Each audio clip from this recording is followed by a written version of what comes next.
గ్రామాలు పరిశుభ్రంగా ఉండాలి అంటే వాళ్ళ ఏదైతే వాలంటీర్లకు ఖర్చు పెడుతున్నటువంటి మా నాయకుడు 10,000 ఇస్తా అన్నాడు వాలంటీర్కి.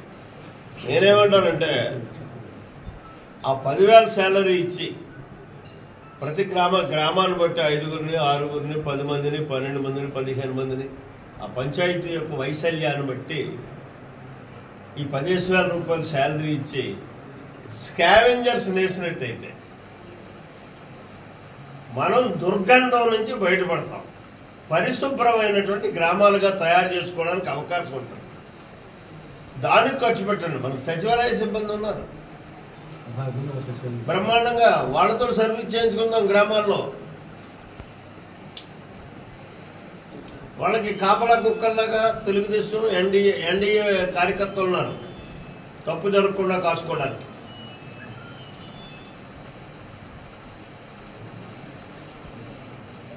ఇది నా పర్సనల్ అభిప్రాయం.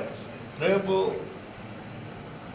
మా లెజిస్లేటివ్ పార్టీ మీటింగ్లో కానీ శాసనసభలో అయినా సరే ఇది నేను చెప్పదలుచుకున్నాను, అడగదలుచుకున్నాను, ఒత్తిడి తేదలుచుకున్నాను.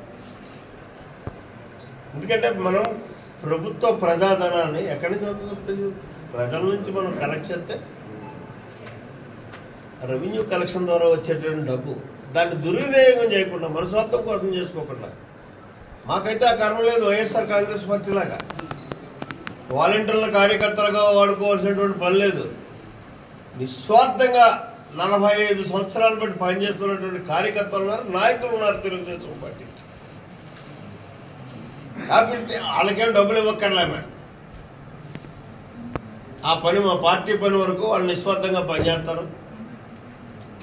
గ్రామాన్ని పరిశుభ్రంగా ఉంచుకోవడం కోసం మీరు ఎలాగా ఖర్చు పెడదామని అనుకుంటున్నారు కాబట్టి ఆ 10,000 రూపాయలు స్కావెంజర్స్కి ఇచ్చి వాళ్ళకి పని చెప్పినట్టే వద్దు. మనం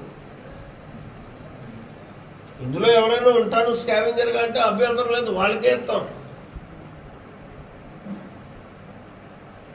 కాబట్టి ఆ రకంగా చేస్తే బాగుంటుంది అన్నది ప్రభుత్వానికి నా సూచన.